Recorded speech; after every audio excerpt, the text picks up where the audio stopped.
I am Gratiela Baias, and my very special guest today is Dain Heer, Dr. Dain Heer. He's the co-creator of Access Consciousness along Mr. Gary Douglas. And he's also the creator of a very special energetic transformational process called the energetic synthesis of being. He is now for the first time in Romania, and it's a great honor and joy to have you here. Thank you. I'm very grateful to be here. Okay. Are you for the first time in this part of the world, in Eastern Europe? No, I've been to Eastern Europe before. This is the first time in Romania, so okay. I'm very excited. Okay, me too. So how do you feel the energy here for almost 1 day since you arrived? Well, it's interesting to go to different places around the world. You know, you get a different sense just when you arrive, how it is. And it's interesting here because there are so many people choosing access consciousness that there are a lot of people who seem to desire change, who just haven't had the tools to create it before. So for me, it's a great gift to be here so I can help share with them the tools to change things, to actually make them greater, make them different, and have life be more fun. You know, the class I'm here doing is about the future and actually having the tools to create something different than what our past has been. And people seem to be very excited, and so am I. Yeah. Well, very lucky for us to have you here and to contribute with all that you are to the evolution of consciousness in Romania. Thank you. Thank you. And you have a special perspective regarding what a leader means. And I would like, if it's possible, to share with us. Well, from my point of view, a leader is someone who knows where they need to go. Yeah. Not somebody who has followers, but somebody who knows where they need to go and is willing to go, whether anybody else gets it, whether anybody else follows them or not. Because they have such an awareness of what needs to be created and what needs to be chosen to create a different future, that they're willing to do it, no matter whether anybody else seems to understand it or not. And how do we do this? How do we create a different future, considering the fact that we have for so many years, since we are born, all the conditioning from the parent society, everywhere, all the environment? One of the things that I've noticed is no matter, number one, acknowledging that there is a huge amount of conditioning that occurs from parents and society in our lifetime, but also what was handed to them over many, many generations. And so we have the sum total of what we have now, but what I've noticed is no matter how much conditioning someone has or how much they've experienced, there's always this kernel inside of them that knows something different is possible. And so the easiest way of creating a different future is to access that kernel of your awareness of possibility, that little gem of where you haven't been able to believe that nothing is possible, where you haven't given up hope, where you still have this dream inside of you, and actually access that and use that and what it tells you to know where to go in the future. And it's interesting because coming to Eastern European countries, there's this amazing history that's been here that's been very much about everybody must be like everybody else. And if you're different, bad things can happen, right? And so there's that in the culture, but at the same time, the number of people here that have the courage to say, I know that's my culture, I know that's my history, I know that's my family's history going back generations, but I know there's something different, and they have the courage to choose it. And that for me is what is so exciting, is that no matter where we are in the world, there is this chance to actually do something different. But we have to recognize that there is something within us that knows, something that cannot be killed, cannot be stopped, but we have to access and choose from that, not our mind so much, but what we feel inside, what we know inside. So the body would be the first link.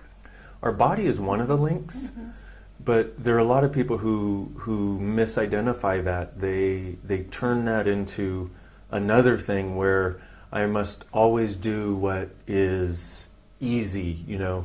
In other words, if I'm going to have to stay up too long or work too long, then I won't do it.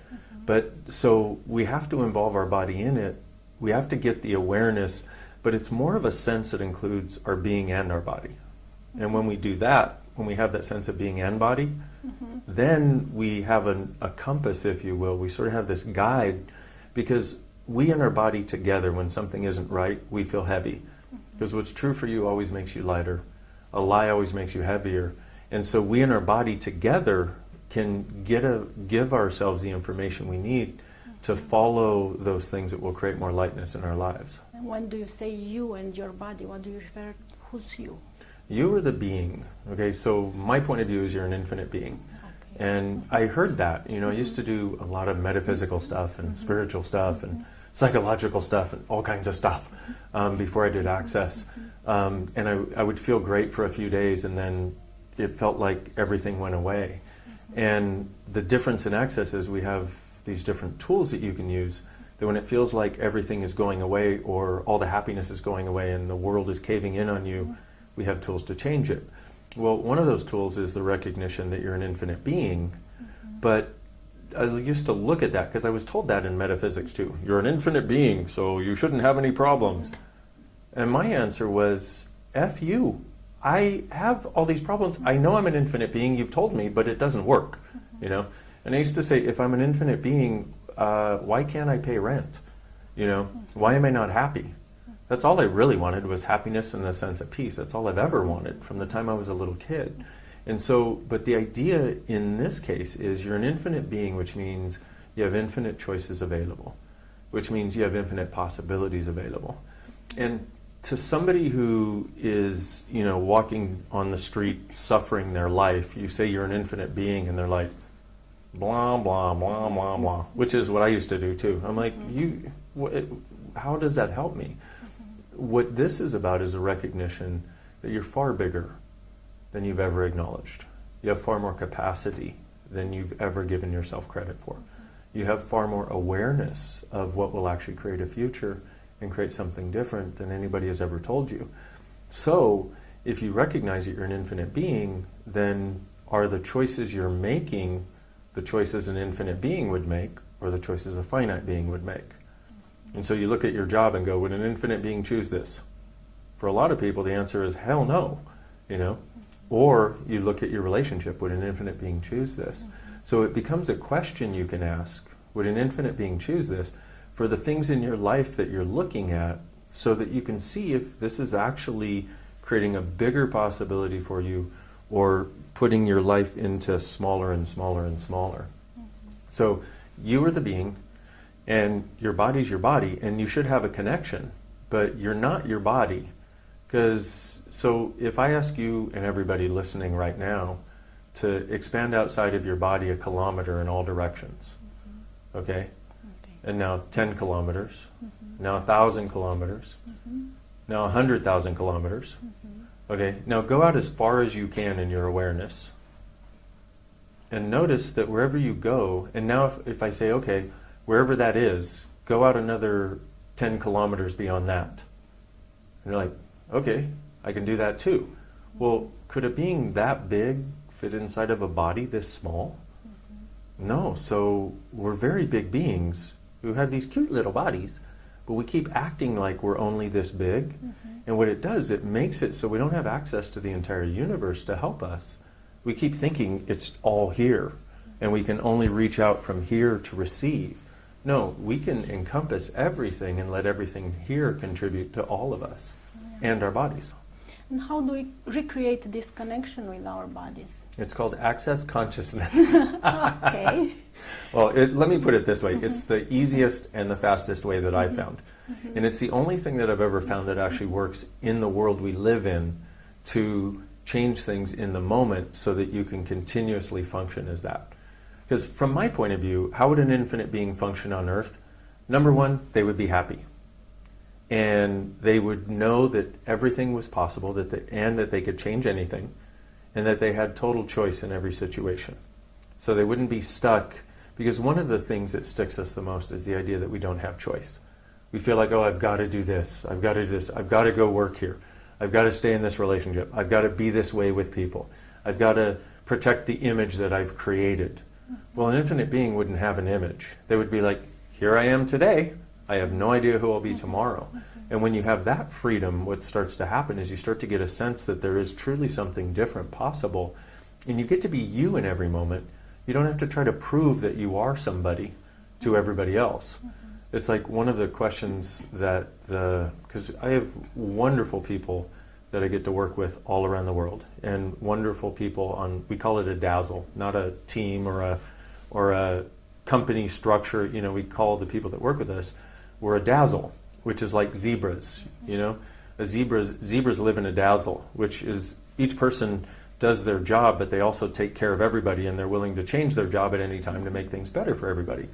So there's this wonderful access consciousness dazzle around the world. And one of the things that happens is people who come to a class will ask people that I work with closely, and they'll go, "What's he like off stage?" And they go, "Just like he is on stage," you know? Because they expect me to be some different person when I get off the stage. And they say, if anything, he's a little more over the top off stage, but he's the same person that he is. You know, and from my point of view, it's like we need to walk our talk. There are a lot of people out there talking about spirituality, metaphysics, changing the world, all this sort of stuff, and they get on stage and they present this great presentation, and you go, yes, but if they're not living it, you know it. Somewhere in your world there's an inherent lie there. Because we have that level of awareness, but that's also part of being an infinite being, is that you have awareness of things that nobody tells you. And a lot of the people that come to Access Consciousness classes, and probably a lot of the people that watch your show, are people who, when they were little kids, had awareness of all kinds of things that they could never tell anybody. And, you know, like, for example, a kind of a funny example is like, you know, a little kid who's like, "Dad, who's your new friend?" And that happens to be the person Dad's having the affair with, you know what I mean? It's like, "Don't tell your mother I have a new friend," you know, that kind of thing. Yeah. I mean, I've literally heard stories like that where kids have this awareness of different things, or they'll say, you know, like, "How's Aunt Susan's head?" And they find out that Aunt Susan has a brain tumor or something. You know what I mean? It's like there are these it's not usually that huge, but there are levels of awareness that we have that we've always had since we were little kids. And we start to cut that off because nobody else gets it. And especially when we're little kids, our parents, see, from my point of view, kids are infinite beings with little bodies. Because otherwise, how is it supposed to work? You get to the point where you're of legal voting age or drinking age, and then you're an adult, you're an infinite being then? No, they're infinite beings with little bodies. Our job is to show them how to navigate the world successfully, to actually create something that is far greater, and teach them how to actually create a future. And so these little kids have this amazing awareness, but they've been taught that they have to cut it off so they can fit in with everybody else. And if we're going to create something different as our lives, if we're going to create something different together in the world, we need to be willing to be different. And one of the other things is we need to be willing to receive judgment. A lot of us avoid judgment, okay? You say that this difference between judgment and awareness is very important to understand. Yeah, it's actually huge. Because awareness has no heaviness to it. Even if it's something that you would think would be really heavy, like my best friend Gary, the founder of Access, his mom was she was in the process where she was dying. And he was at lunch one day, and he had this feeling come over him, and he was like, "Whoa, that was weird." Oh, and he asked, because you can do this at any time. He just asked a question. He went, "Wow, is that my mom?" "Yeah." "Okay, did mom just pass?" "Yeah, and she had just died." But he got lighter because that awareness created a lightness in his world. He didn't judge it. He didn't judge, "Oh my God, she shouldn't die," because he knew it was time for her to go. He had massive gratitude for her, massive gratitude for the fact that she was able to leave when she wanted to. And it just made him light. But that's the way awareness works, is you're continuously light. The thing about judgment is most people refuse to receive it because it feels like it hurts. It makes you really heavy. But what I found is 98% of your thoughts, your feelings, your emotions, your heaviness around things are actually things you pick up from other people. And so what I ask people is, okay, so what if we could have a different perspective on judgment? What if every judgment you receive, for everyone you're willing to receive, you make $5,000 more that year? Or let's say 20,000 Romanian, okay? rough translation at this point, okay? So for every judgment you're willing to receive, you make $5,000 more that year. For every judgment you reject and put up a wall to, you lose 10,000. Now, why does that work? Because money, love, caring, a great relationship, they're all about receiving. In other words, being willing to let something into your world and being willing to let something into your world that's different. So in the case of money, for example, what happens is, money and judgment, what happens is when you're receiving judgment, receiving it doesn't mean, if somebody says you're a jerk, receiving it doesn't mean, oh yeah, I'm a jerk, and then you get small and you feel like a jerk. That's not receiving it. That's aligning and agreeing with it. That's making it real. Or resisting and reacting where you're like, I'm not a jerk. Neither one of those works. Receiving it is no walls, no barriers. Let it on through. So somebody goes, you're a jerk, and you go, thank you. And they go, no, you don't get it, you're a jerk. I heard you the first time, thank you. Thank you for your point of view. Thank you for your judgment. Exactly. How do you approach the abuse in this case? Let's say an abusive relationship or system or partner or whatever. Then how to approach this and be like this, just pass through you and to not react to it, to not feed it, to not be suppressed by it, but still to change it. You say, just let it pass through you. Well, there's a couple things that are a little connected and confused in that, okay? Yeah. Because if you're willing to receive, so abuse in itself, the biggest thing about it is we look at it and we think abuse is this big and we are this big. Whether it's a system, whether it's a person, whether it's present or past. So we have, here's the abuser and here's me. No, first we have to recognize, wait a minute, here's this abuse going on. Am I really this big, or am I this big and I'm pretending to be this big? In other words, we make ourselves smaller in the face of abuse rather than larger. Abuse is a subject that we have had some amazing success in helping people change and access on every level, from childhood abuse and molestation and that sort of thing to adult abuse, in the workplace and in relationships. It's a bit of a deep conversation, and I'm somebody who experienced a lot of abuse when I was a kid. It's like I was verbally abused, I was emotionally abused, and I was physically abused and sexually abused. And financially abused. And very financially abused. Yeah. All of the above. And what it created in my world was this idea that I was a victim.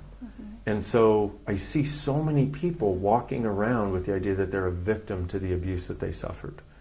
And one of the things that has given people a lot of freedom is to look at that and go, okay, number one, am I actually a victim? Number two, do I desire to stay a victim? And if not, this question, how can I change it? What does it take to change this? Okay. But number three, in the case of physical or sexual abuse, looking at it and going, okay, did I actually change somebody's reality by allowing this to occur? I was working, after working on these things with myself, actually Gary and I, the founder of Access, worked on this because it came up early in our friendship, 18, 19 years ago now. And it was amazing because I had looked at this issue of abuse with many, many other people, and it never cleared. I always left still with a sense that I was wrong and a victim. When Gary and I looked at it, I was looking from the same place, and so was he.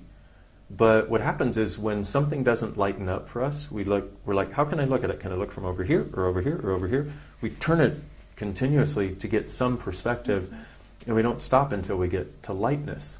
And so we got to lightness, and he asked me a question. He said, so we're dealing with this molestation that you experienced.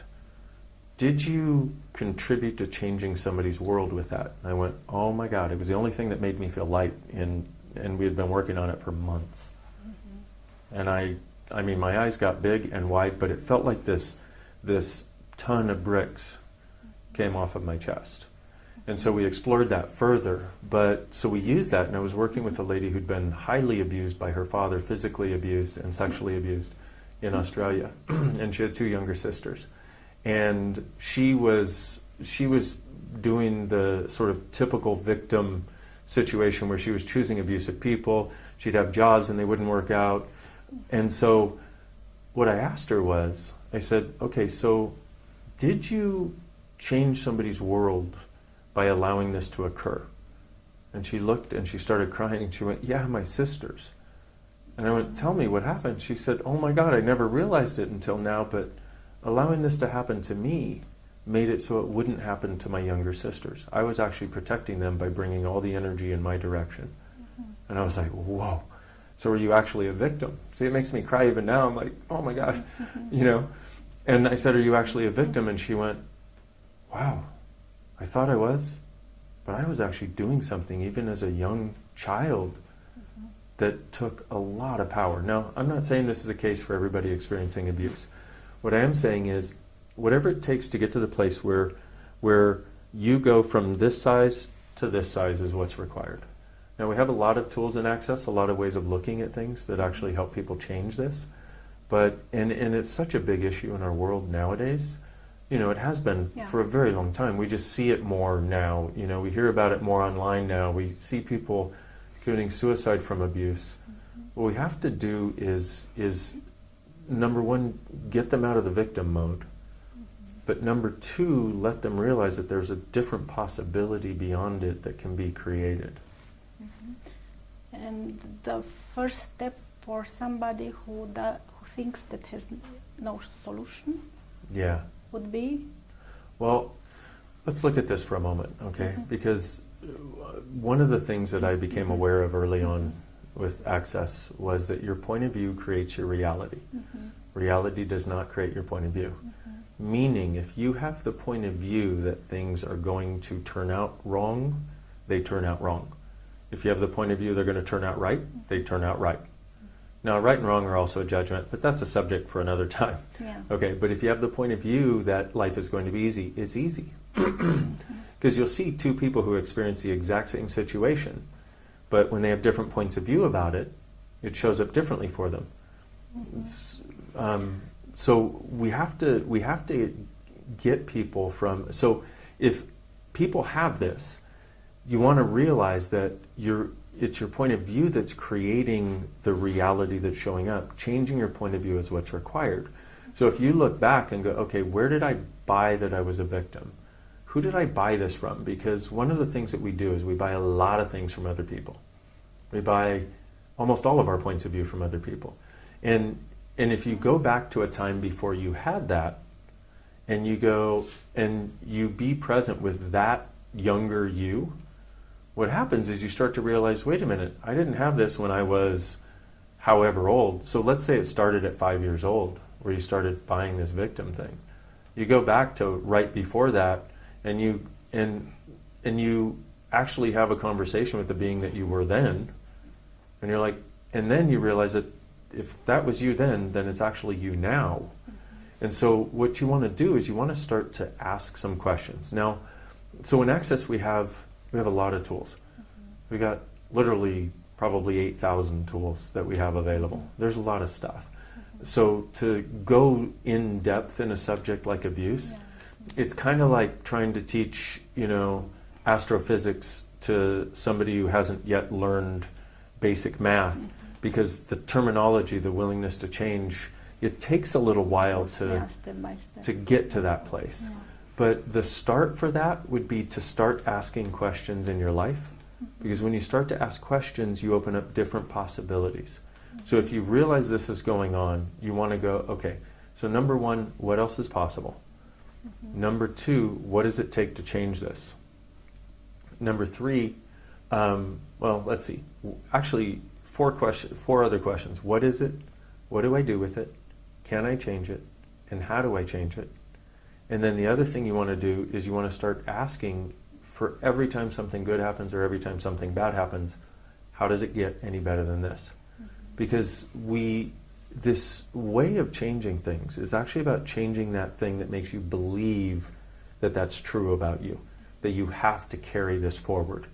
And we have a way, you know, the first session I received was something called Access Consciousness Bars. And it literally saved my life 19 years ago. I was planning on ending my life, and I had a session of this, and it's just, you know, real light touch on the head. And from the moment, and I hadn't been happy for like 3 years, and from the moment that this lady put her hands on my head, I felt this sense of peace come over me, and I was like, oh, that feels really nice. And a few minutes later, she moved her hands someplace else, and I started giggling like a little kid. I was like, hee, hee, hee, hee, hee. And it went on for an hour and 15 minutes. She's moving her hands at different places on my head, and I was giggling like a little kid. Okay, but you have also this openness and this being used to be very connected to your body, so you receive this very well. What about somebody who's disconnected? You mean Romanians? No, necessarily. No, but doesn't matter the nationality. But there are people that they don't get a feeling. They don't know what they feel in that moment. Yes. So then, how do you do in Access Consciousness to start opening this? Well, number one, the bars still works, whether you feel it or not. Just if you put the intention. You don't even need No? intention. You just need to show up for the session and not resist it. All you have to do is go, okay, I'm not going to resist. I'll be contributed to by somebody else. Because the bars is about receiving. But the facilitator has to put the intention. No. No? No intention required. Not at all? No. Just showing up there, it's an intention already. Exactly. So. But it's not actually an intention, it was a choice. So, okay, you can name it a choice, yeah. Yeah, but there's a difference between intention and choice, because intention is this is going to happen, which is a fixed point of view. A choice is, I'm going to be here on the facilitator side. A choice is, I'm going to be here to contribute to this person, whatever it takes. The choice on the receiver side... no matter the result. Yeah, no matter the result. Because I can't create a result in somebody who's not willing to have it. Yeah, exactly. So, and that's where it also comes in, because so the person who's receiving, the fact, like you said, the fact that they're there is actually an indication that they're willing for something different. And so, cool.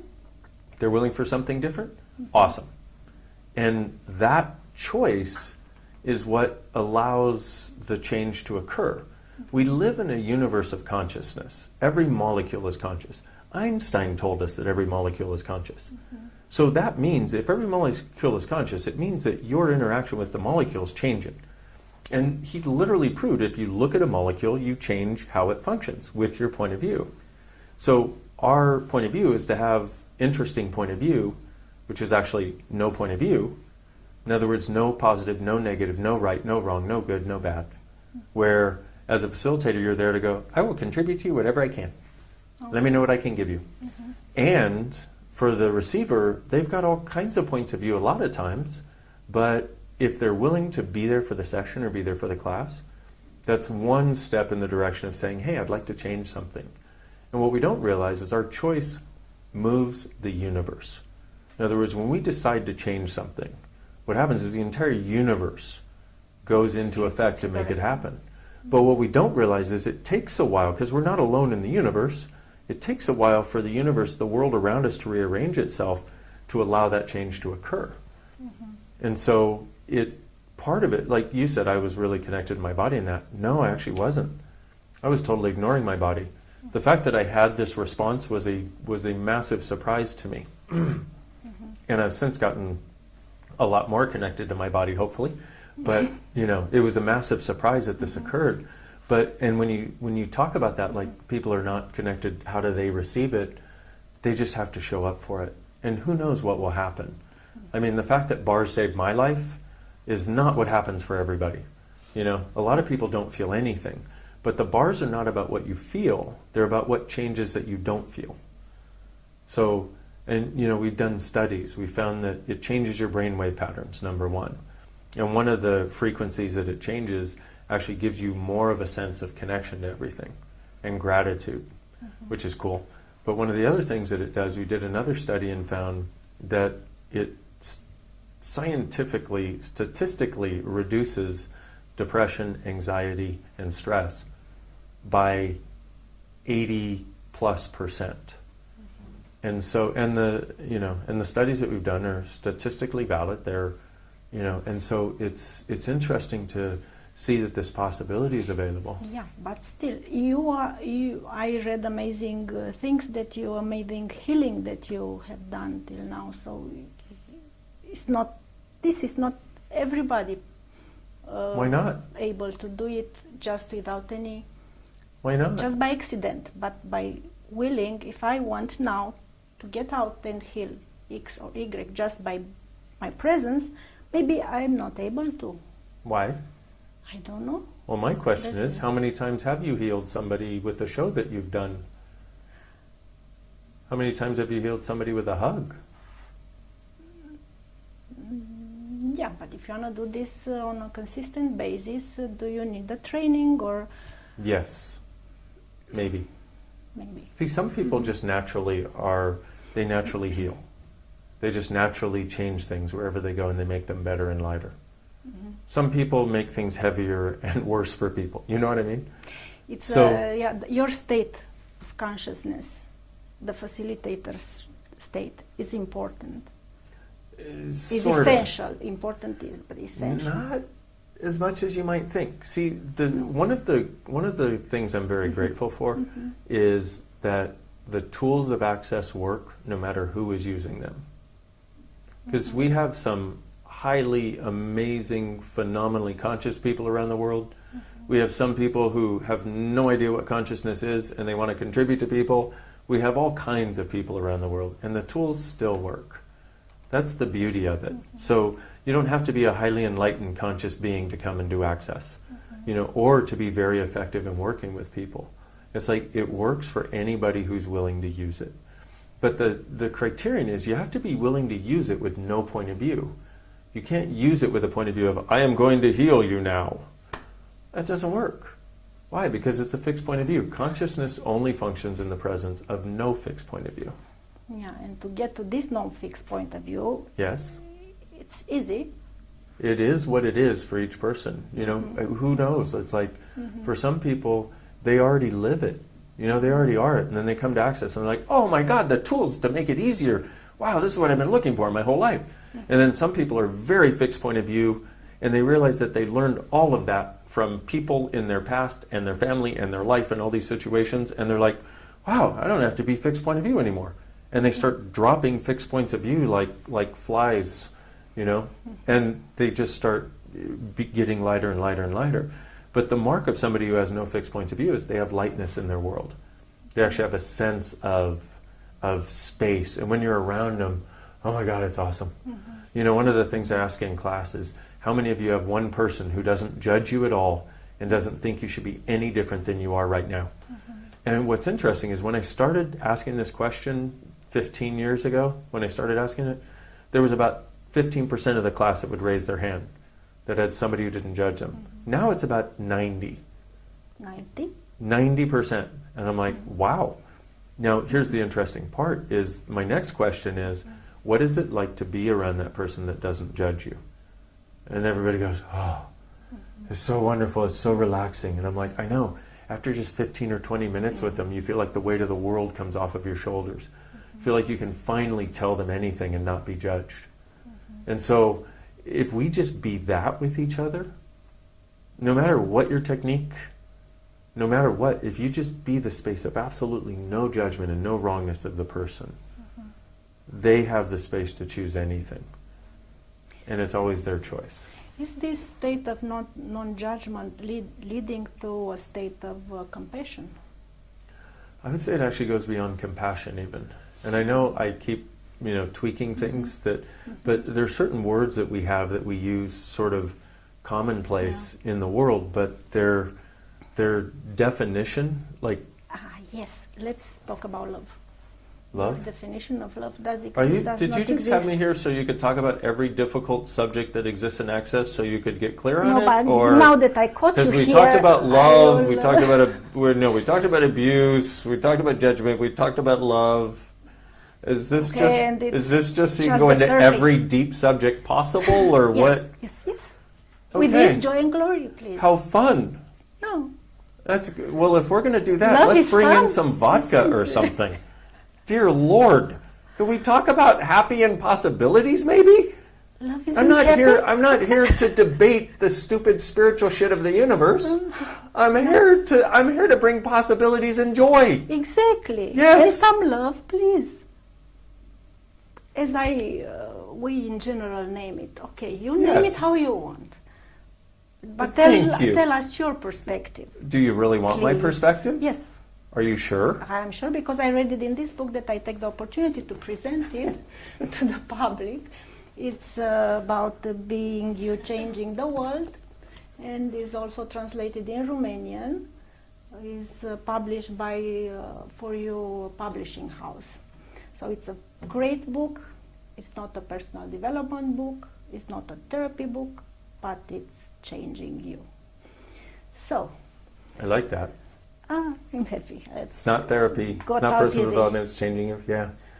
Yeah, See? getting to be you. It Okay. happened to me. I didn't expect it, but it happened. That's exactly the way all of Access works. Yeah. You go there, you don't expect it, Yeah. and something different shows Yeah, up. this is nice. So this idea of love is, Yeah. for most people, love is you do what I want, and you do what's right, and you never do what's wrong, and I'll love you. Like what we were taught by our parents is, I'll love you if you do what I want you to.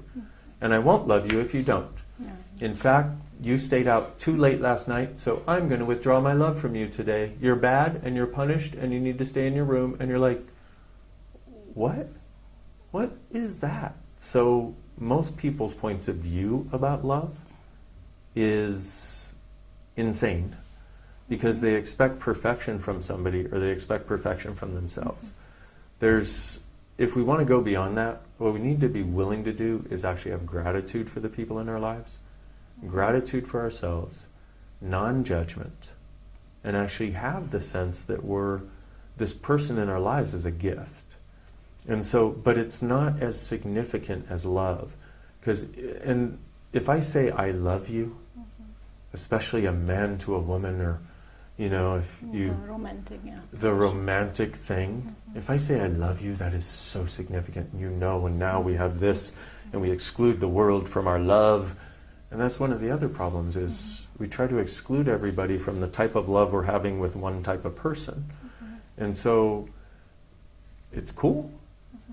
But if you'll add to it the sense of gratitude, and the sense of the gift that person is for you, and a sense of vulnerability and willingness to be with them, creates a totally different space, creates a totally different interaction with them, because now it's not about being perfect and them having to be perfect for you. It's about you and them getting to be together in this caring way that makes you both greater. So love is one of those things that everybody looks for, but unfortunately they're in such judgment of themselves, feeling wrong, and they think, if I just find somebody to love me, I won't feel wrong anymore. And then they're in such judgment of their partner for not being perfect, just like their parents were in judgment of them, or their friends are in judgment of them for not being perfect, and it's all based on love.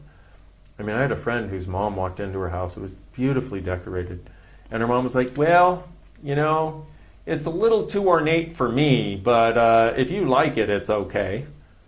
And she said, Mom, do you realize I put my heart and soul into this, and you're judging it? And her mom went, Sweetie, I'm not judging you. I love you, so I'm telling you what's best for you. I was like, wow.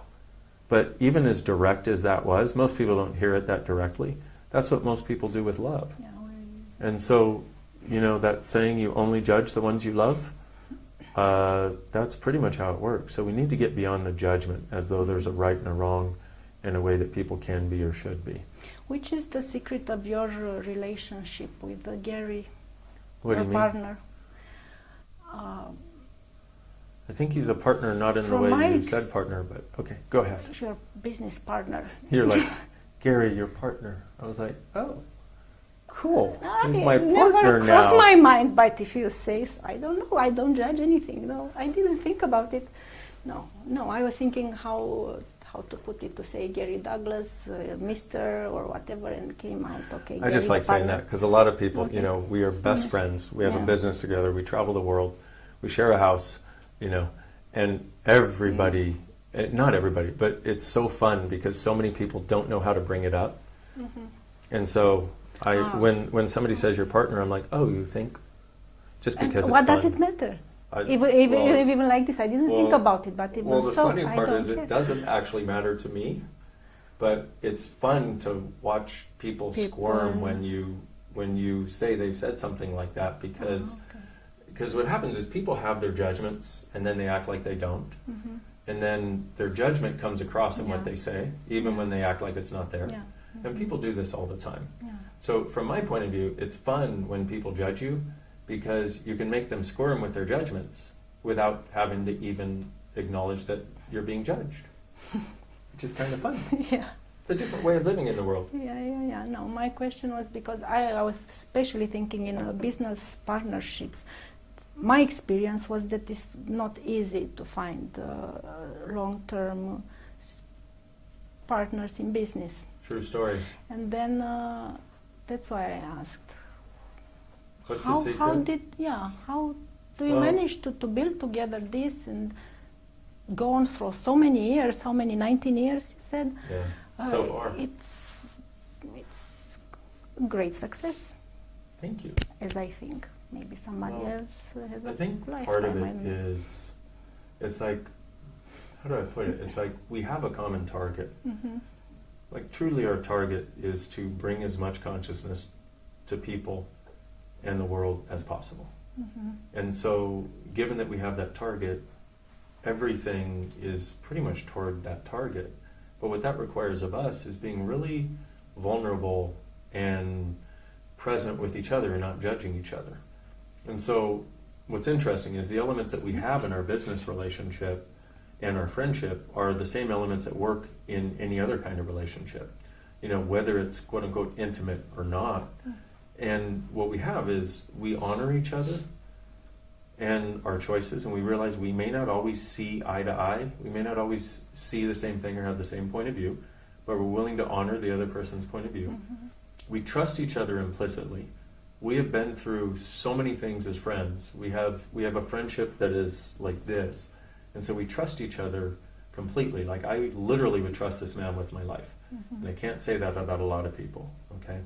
We have vulnerability with each other, which means we don't put up our walls and barriers to each other. When one of us has something going on, we'll go to him. Like Gary, we're doing this project in Italy, and he was like, "Okay, so want to do this?" And I was like, initially I was like, "No, I don't."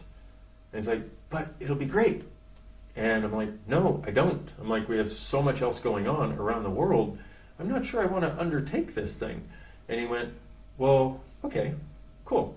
So you be with it. Let's talk about it in a couple days." Got together in a couple days, and I got over my, no, I don't. And I'm like, "Okay, tell me what you see as the future." And this is what we do a lot. I'm like, "Tell me why you want to choose this," or "Tell me what you see as the future," or "Tell me what you see this creating." And that's what I did. And so I was really vulnerable in telling him, "Hey," but I wasn't making him wrong. I was just like, "No, this is where I am right now." And he was like, "I would like to," which is where he was. So we were really vulnerable. We didn't put up walls and barriers to each other. So we just had the conversation. And when I found out what his vision of it was and what his awareness of it was, I was like, "Okay, now let's ask." And this is see, for me, much of life is about asking questions. Because a question always opens up a different possibility. An answer always closes down possibility. So what I asked him was, I'm like, "Okay," so I asked him the questions about what he perceived as the future, but then I said, "Okay, so can we do this?" I got a yes.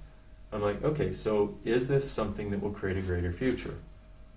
Got a yes. That's my fundamental question. What will this create as the future? Or is this something that will create a greater future? And then one of the others is, what will my life be like in 5 years if I choose this? And what will my life be like in 5 years if I don't choose this?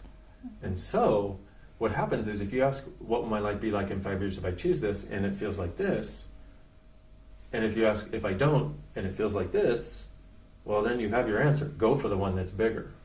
And so I asked about this, and I got way bigger, even though I didn't understand it. This is the other thing. I have such a level of trust that a trust in myself, and a trust in him, and a trust that together, contributing to each other, we will always create something greater. That I was willing to follow my awareness, even though I didn't understand why, that it was going to create something bigger in the future. So we have honoring, we have trust, we have vulnerability. Allowance is where you don't judge your partner. Everything is just an interesting point of view, and it's not personal. What we tend to do is we tend to think the decisions they're making and the choices they're making are personal, or our partner sees the choices as personal. You got to realize there is very little that is actually personal. Almost everything somebody chooses, even if you're involved, is about them. I mean, and it's not acceptance allowance, as you said in one of and that's books. the other thing, is acceptance is where you take something and you make it right, you make it real, or you make it real and then you fight against it. So we have alignment and agreement on one side, we have resistance and reaction on the other side. And so the place where you actually have total freedom is when you're in allowance, which is where everything somebody says or does is just an interesting point of view. And what happens is, like, we were talking about judgment before. When somebody goes, "You're a jerk," or "You did that wrong," and I go, "Okay," lower my walls and barriers, and in my head, I go, "Interesting point of view, I have this point of view. Interesting point of view, I have this point of view. Interesting point of view, I have this point of view." Before I respond, and then I go, "Thank you." Well, at this point, I've done it so much that I just be that. Okay, so can we give the people watching a tool? Yes. Okay, Yes. it's a great tool. So you want to get an upset that you've had sometime in the last few weeks that is still there. Yeah. You know that? Yeah. Okay, get that energy. Yeah. Now, what you want to do to the energy, just go, "Interesting point of view, I have this point of view." And you can say it inside or outside, doesn't matter. Okay, now, usually, okay, so now one more time to the energy that's there. "Interesting point of view, I have this point of view." No. And again, "Interesting point of view, I have this point of view." "Interesting point of view, I have this point of view." "Interesting point of view, I have this point of view." "Interesting point of view, I have this point of view." You're smiling. Gotcha. Yeah. I know, you just feel it melt. Like a balloon. Yeah, exactly. Yeah. And that's how it works. Like, what you do is you get the energy, you say it once, you don't think it's working, but it changes something. You say it to the energy, you say it again, you say it again, you say it again, and then it goes, and then what happens is you smile. Yeah. But that's, that's one of the 8,000 tools we have in Access. And one of the interesting things is you can change something that quickly. And also this I keep in my mind. I think I know that needs some training, but I have to ask you. So if what feels easy is something that I was conditioned, and I'm running away from fear, in fact. Yes. Then, and say it's easy for you, it's heavy or easy. For me, it's easy, something that I'm conditioned with. Well, I didn't say easy, I said light. Light. So Okay. there's a difference between easy and light. And easy is a judgment, which is interesting. Yeah. Now, once again, I don't know how the translation will be in Romanian, so we have heavy or light, not heavy or easy. Because light is a sense of space, even if it's going to be a lot of work to do it. Like this project in Italy I was talking to you about, it's a lot of work, but it was still lighter to do it. So This needs to be trained, I think, because the first thing is in Romanian is the same name for light and easy somehow. Gotcha. So then it's okay. That makes sense. Maybe I go into the comfort zone, even if I'm so used to run away from the first impression that comes from the subconscious, that I jump directly in the conditioning. Yeah. And then I choose the light, something that is true for the conditioning, not for myself. Yeah, and that's where we have to, that's why the thing about Access is, it's not like you come and you do it and then you go and it changes things while you're there, but one of the biggest things is that you have these tools that you use in your life. So if you choose from the conditioning and you choose something that didn't work, well, what happens is when you have this awareness, you start noticing it a lot sooner. So if you choose a relationship with somebody where it doesn't work, business-wise or otherwise, based on the conditioning of who you're supposed to choose and all that sort of stuff, what happens is rather than, it taking 20 years for you to change it. A month in, you're looking, going, wait a minute, hold on, I'm doing the same thing here. So it's not about choosing perfectly. It's about choosing and keep aware. Yeah, choose and stay aware. Yeah. And even because I think that one of the big parts is what we tend to do is we'll do something new and then we try to choose everything perfectly. We choose things according to this new way. But in Access, it's about, because consciousness is where everything exists and nothing is judged. Meaning nothing is judged as right or wrong. Nothing is judged as good or bad. It's just a choice, and what does it create in my life? And so instead of going, oh my God, I'm so bad for choosing this relationship, so I'm going to stay in it for 20 years, a month in you go, wait a minute, I'm doing that again. Okay, is this really, did I really choose the same kind of person? And then what you do is you go, okay, I need the information. Did I choose the same kind of person? And they come home that night and they yell at you just like your last relationship did. You're like, I did. Okay. Now you have the awareness. Now what choice are you going to make? And that's also where Access helps with you getting the awareness of some choices that are available, you know. But it stops a month in instead of 20 years in. Or it stops 3 seconds in instead of you doing it over and over and over. So it becomes not about now making the perfect choice. Now it's about, I made this choice, ooh, I'm doing the same thing. You start to get awareness of it, and you may get it after the fact. What'll happen is if you get it after the fact enough times, then you'll start getting the awareness before you make the choice. Because that energy will be there and you go, yeah. Okay, then stay aware. Okay. And what about sexuality and sexualness? Oh yeah, there's a big one. Yeah, so sexuality is, you know, like, I'm so beautiful, I'm so sexy, you should really want me. You know how people do that a lot? I know, kind of interesting. That's first. But the sexuality is always a judgment. And once again, the words may be completely different. I don't think the word sexualness exists out there in most of the world. But sexualness is the energy of healing, caring, nurturing, joyful, generative, expansive, creative, and orgasmic. And so it's kind of like the energy that if you go out into the forest when nobody's around and there's sun shining through and you're like, oh, it feels so healing here. It feels so great. Your body feels alive. It's like what happens when you eat really great food, where you have just one bite and it feels like your whole body comes alive. Well, that's the energy of sexualness. Like a newborn.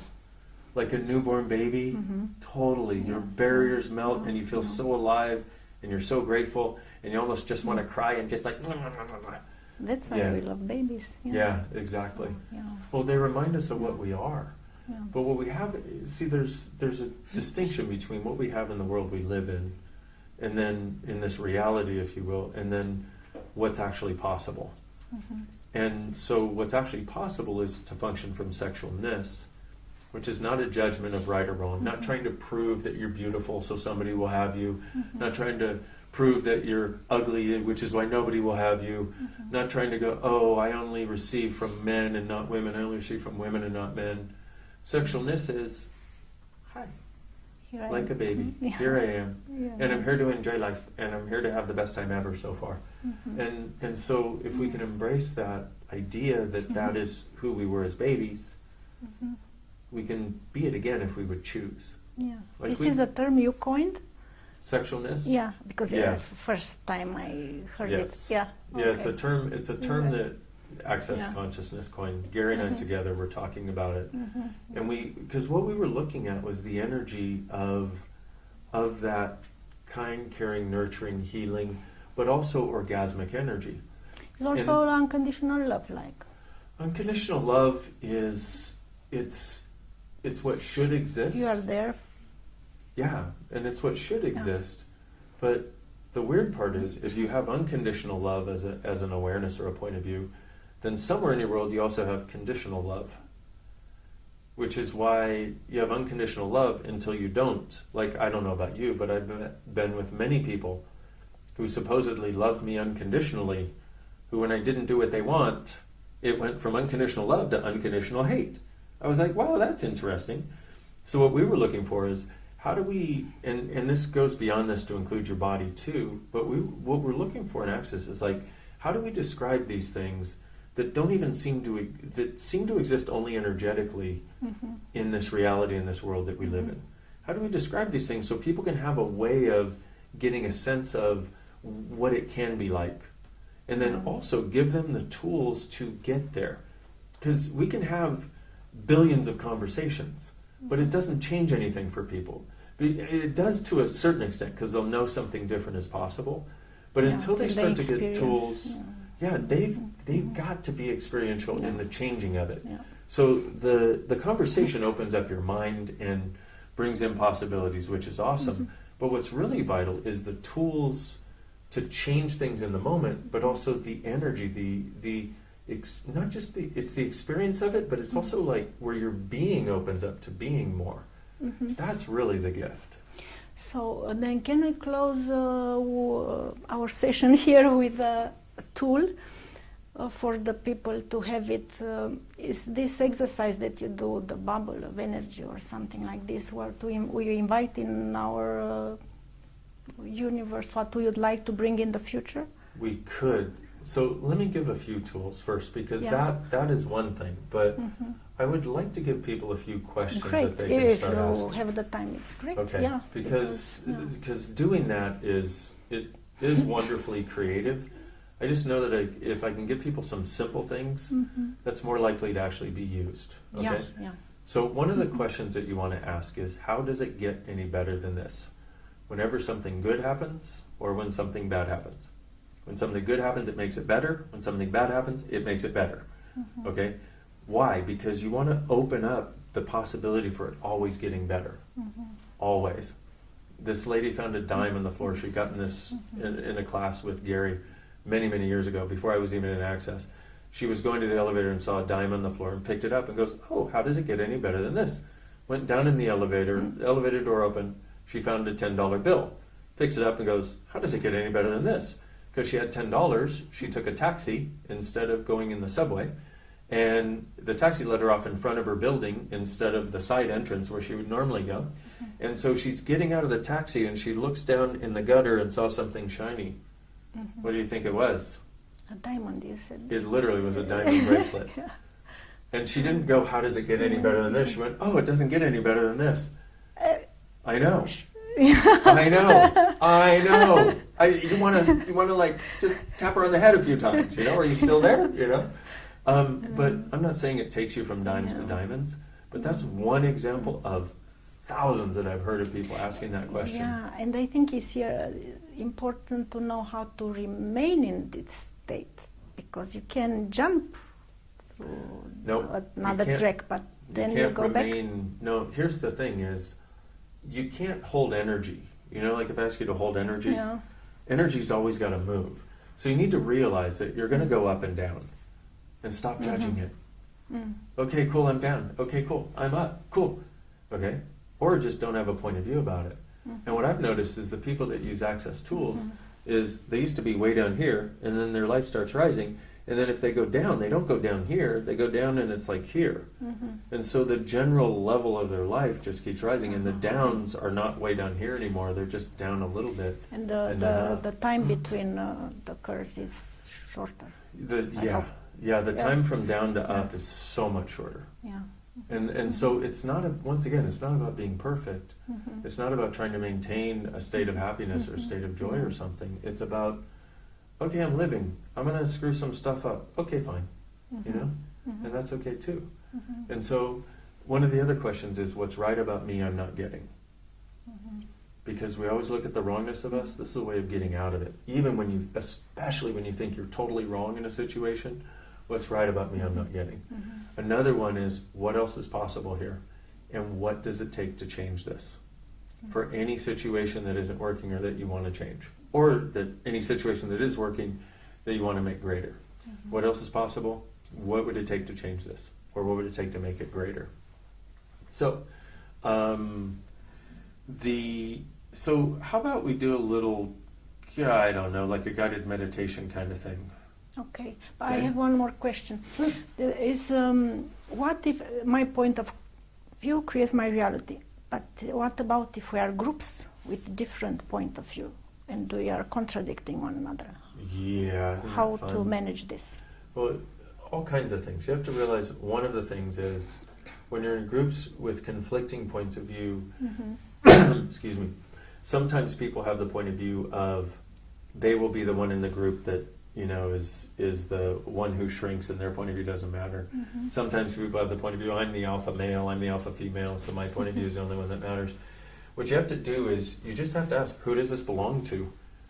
When you're in the middle of a situation like that, or is this mine? Because what happens is you have all kinds of these points of view in your head, and you want to ask yourself, okay, who does that belong to? Is it mine? And then what is my point of view? Or better yet, what is my awareness here? And you can't necessarily, a lot of us have the idea if we just talk to people enough, they will change their point of view to something that makes more sense. Have you seen the presidents we've been electing around the world? That's why I ask. Exactly. But okay, so if we're asking specifically, if we're asking specifically about politics, one of the greatest things you can do is get to interesting point of view. Interesting point of view, I have this point of view. Because most people resist and react and fight, and they have this thing in their chest or their stomach that's just there all the time, every time it comes up. And I understand that. I mean, look who, you know. I know you understand it's that. like with I understand your, it dramatically. Situation in America. Yeah, so what you have to do is, okay, so interesting point of view, I have this point of view. Because what we have to realize is, if you align and agree, which is the positive polarity, or if you resist and react, which is the negative polarity, it's like the stream comes along and you get washed away in it. And you're no longer there as you can no longer create a change. If you have interesting point of view, I have this point of view, and you actually get to interesting point of view, then you are the rock, you're the boulder in the stream, and the stream comes at you and flows around you, and you're not washed away. It's not kind of the same as you do in therapy when you don't let the energy to go through you to heal the patient, and you just, to not do it yourself and just facilitate, like, to not be you in the middle, to put your energy there, to let the work be done by... Well, you do, but it's a slightly similar concept, but at the same time, you have to get to the place where you truly have no point of view about it. Because if you're like, oh, I hate that president, well, you're resisting and reacting. But it's the same in facilitating. You said you have to not judge. Yeah, so, okay. Exactly.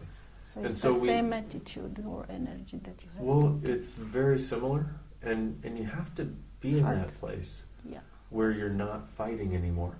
Because what you have to realize is when you fight against it, it wins. Okay? If you fight against it, and when I say that, what I mean is the energetic fight against it that you have where you're resisting it. Because you're like, I hate this, it's so terrible. But what actions do you do? You have to act against it, no? You don't have to act against it, you have to act to create a greater possibility. Because acting against it doesn't work because it's set up. Oh. Why are these people here? So you will fight them so that you won't create something different. I mean, if you look at our president right now, that's what he's doing. He's creating all these things for everybody to fight, so nobody's out creating something different. Okay, cool. Well, in that case, we're being really stupid, and he wins. Let's stop being stupid. Let's stop letting the most judgmental person who's trying to provoke us into fighting and resisting. Let's go, hey, have a good fight with yourself. I'm going to go create something greater. So this is where this idea of possibilities comes in. This is where the idea of asking questions comes in. What else is possible? What can I contribute to truly changing the world? What can I be that will change this? What energy can I contribute that will change this? And if you pull if we did nothing else other than pull all of our resistance and reaction away, that alone would change it. If nobody in the world anymore was resisting and reacting to world leaders doing what they do and going into the fight that is politics, that alone would change it because it wouldn't have any energy to feed off of. Okay, but and then what everybody if you would have look from a different place. Yeah, but what if you have to defend against them? You don't defend. What specifically are you talking about? No. Because you keep asking me these general questions, but you have a specific in mind.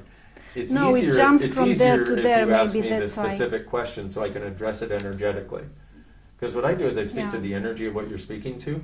Yeah. And so when you ask me a general question, but what You you don't really know what- want is this specific question, it really helps to get the specific so I can answer it directly. I cannot put it specifically here in this context, okay. But it's like when you have to follow some regulations, so you have to, and you are accused from something that is not fair, and you have to defend, and this means going against, no? Or is not? Even if I want to impose, not to impose, to create my new way of doing. Yes, but just because you have a new way of being doesn't mean you don't have to clean up the old stuff that's there. Okay, so what unfortunately I don't quite get the question. But what I will say is there are ways of doing it so that rather than being the effect of it, you can change things so that you're less the effect of it. But part of it is involved in changing your point of view. Okay, and part of it, because your point of view creates your reality. Yeah. So part of it is involved. Yes, Part of that's it right. involves changing your point of view, and part of it involves you being willing to be what you are energetically with no point of view about it. So it's like Okay, undoing I the get fixed points of Yeah. view, but also getting to where you have no point of view about it. And if it's a situation that seems really terrible, excuse me, you go, what's the worst case scenario? Like, what's the worst thing that could happen here? And if you can handle the worst case scenario, then stop worrying about it, live your life. Because what most people do is they keep imagining this worst case scenario in their head as worse than it is. And when they finally ask, okay, what's the worst case scenario and can I handle it? If you can handle the worst case scenario, then stop worrying about it, create your life. And this is what all of this is about. Rather than resisting and reacting to people who want us to fight them, let's out-create them. You know? Who and what can I be today to out-create all this crap right away? I like this. There you go. Yeah. And I think we missed our time for Yeah, our... for the but- meditation. But hopefully we got some information for people. Yeah. Okay. So we cannot do the meditation part? We can. I just was thinking if people watched this long... We can cut it and put it aside if you have the availability at this point. Sure. Yeah. Okay. So. Are we ready? Yeah. Okay. So everybody watching, unless you're watching on a phone and driving, please close your eyes. Please take a deep breath in from the top of your head down to the tips of those cute, sweet, adorable little toes of yours. And lower all of your walls and barriers if you would, please. Don't worry, you can put them up right after we're done. I know it's a tough, tough world. Just kidding. Doesn't have to be. Even for Romanians. Okay. Lower your walls and barriers a little bit more. Now I'm going to ask you to expand out 1 kilometer in all directions and connect with the earth also. Now 10 kilometers. Now 100 kilometers. Now 1,000 kilometers. 100,000 kilometers. Now notice what it is like to notice the presence of the earth. See, this beautiful planet has been contributing to us forever, and most of us have never acknowledged it or noticed.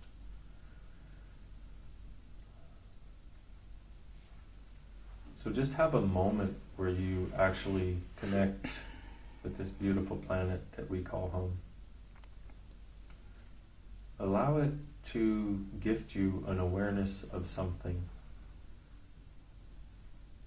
Just ask, Earth, what contribution can I receive from you?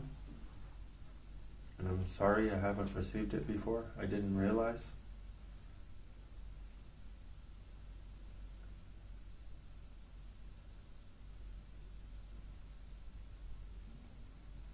Now, Earth, what contribution can I be for you? And what contribution can we all be for you?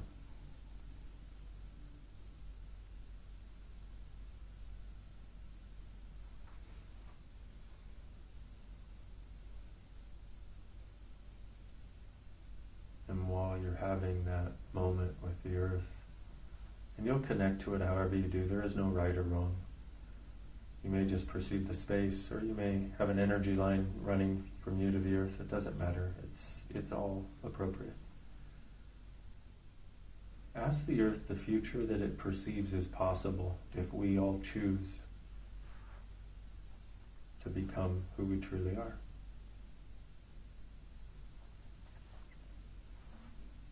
And what future can we create together if we gift and receive for this beautiful planet and each other and get over our separation?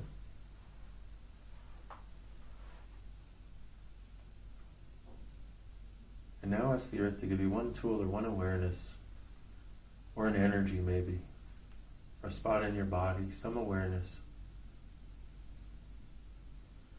that will allow you to actually be part of creating a future that is greater for all of us.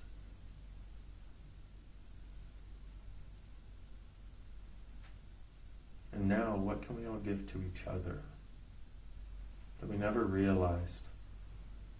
We spend so much of our life believing that we're not a gift. What can we give to each other that would allow this world to become the greatness that is truly possible? And the kindness, and the connection, and the oneness, and the joy, and the gentleness.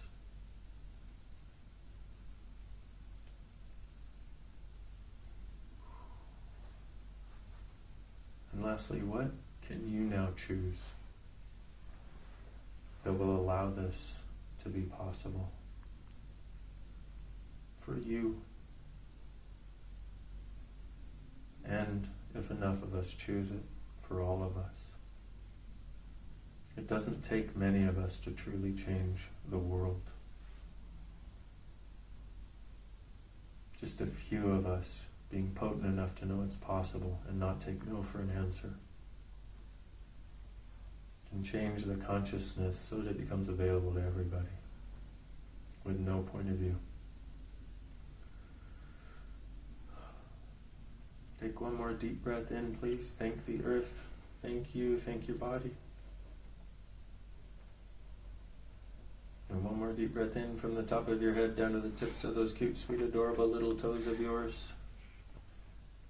And you can open your eyes whenever you're ready.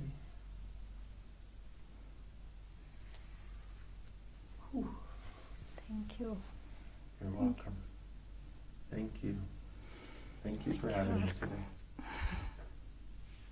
Great. So, thanks a lot for everything, and see you soon, dear listeners.